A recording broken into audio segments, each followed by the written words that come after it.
happy day.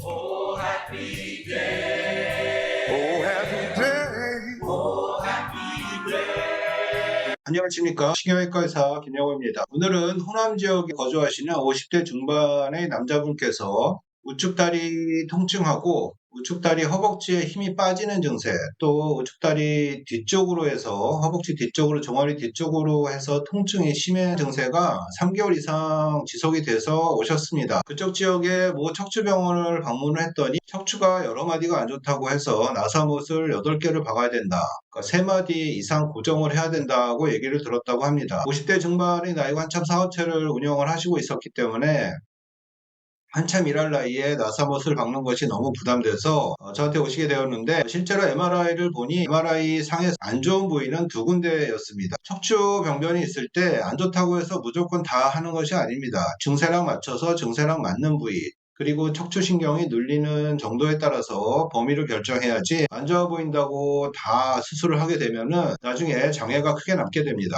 그래서 나사못 고정술을 많이 해봤지만 나사못 고정술은 한 마디, 불가피하게 2마디까지 하는 경우는 있지만 3마디, 4마디까지 하게 되면 장애가 많이 남게 돼서 나중에 굉장히 힘들어 하십니다. 그래서 저는 나사못 고정술이 꼭 필요할 때는 최소 1마디를 하는 경우가 많고, 필요한 경우는 2마디까지는 하지만 3마디 이상을 하진 않습니다. 만약에 그 지역의 모 척추병원에서 말했던 것처럼 나사못을 8개 박는 3마디 이상의 고정술을 하게 되면 허리를 구부리거나 펴거나 돌리거나 제끼거나 앉았다 일어나거나 할 때 굉장히 많은 장애를 겪게 되고, 평소에 허리를 많이 쓰던 분들은 허리 많이 쓰는 일을 하시게 됩니다. 그래서 안 좋아 보인다고 해서 다 나사못을 받고 크게 수술하는 것은 참 안 좋은 방법입니다. 이분의 증세는 우측의 다리 통증, 특히 허벅지 부위에 힘이 빠지는 증세하고 허벅지 뒤쪽에서 종아리 뒤쪽으로 계속 이어지는 통증, 이 2가지 증세가 주된 증세였고 3개월 이상 지속이 되었었고, 약물치료나 물리치료에 큰 반응이 없었고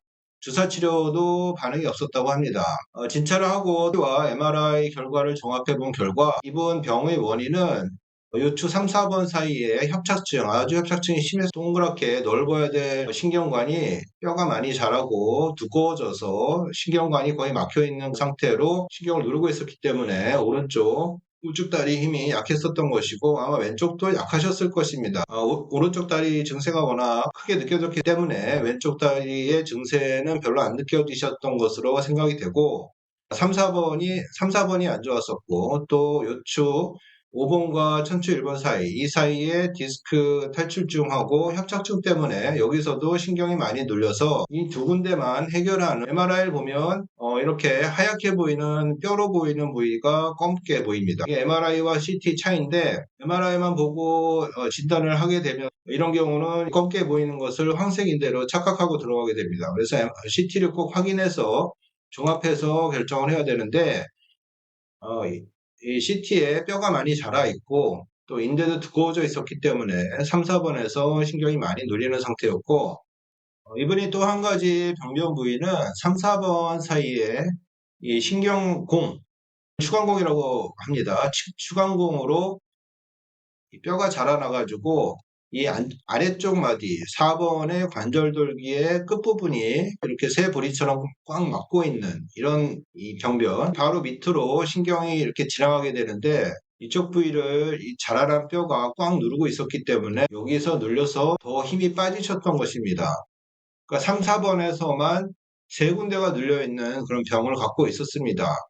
그래서 쉽지 않은 케이스였고, MRI에서는 이 뼈가 자라서 신경을 누르고 있는 병변이 잘 보이지가 않습니다. 검게만 보이고, 이게 사실 뼈가 자라서 날카롭게 이 신경, 검게 보이는 이 신경, 척추신경을 누르고 있는 것인데, MRI에서는 이게 뼈 병변으로 보이질 않기 때문에 꼭 CT를 확인을 했었어야 됐고, 또 CT든 MRI든 누워서 찍는 것이기 때문에 서서 일어나서 걷게 되면은 이 구멍이 더 좁아지게 됩니다. 그래서 이 뼈 조각이 더 신경을 자극하게 되는 상황이 되기 때문에 순간 힘이 풀리고 주저앉게 되고 빠지게 되는 증세가 생기는 것입니다. 주된 병변은 3, 4번에 추간공이 상당히 좁아져 있었기 때문에 이쪽 병변 때문에 증세가 심했던 것입니다. 그러니까 이분은 막힌 곳이 5군데였습니다. 그것을 다 해결하는 수술이 필요했었던 분입니다.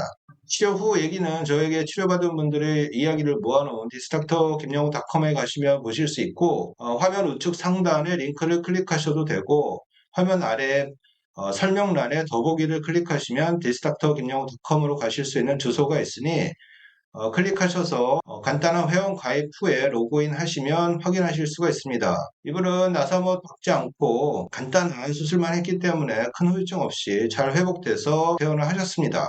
혈압착증과 척추디스크 탈출증은 어떤 경우에는 굉장히 까다롭고 여러 군데가 안 좋은 경우가 있습니다. 그렇지만 가급적 나사못을 쓰지 않고 병변 부위만 구멍을 넓혀주는 수술을 하는 것이 환자분에게 후유증이 가장 덜 남는 방법입니다. 이런 방법으로 저는 주로 해결을 하려고 노력을 하고 있고, 실제로 그렇게 해서 많은 환자분들이 후유증 없이 잘 회복이 됐습니다. 척추 수술에 대한 두려움을 너무 갖지 마시고, 수술이 필요한 분들은 적절한 시기에 타이밍을 놓치지 말고 치료를 받으시길 바라겠습니다. 오늘 내용이 도움이 되셨다면 구독, 좋아요, 알림 설정 부탁드립니다. 지금까지 척추관엽착증, 척추디스크 탈출증을 치료하는 혈액과 의사 김영우였습니다. My Jesus was, He washed my sins away.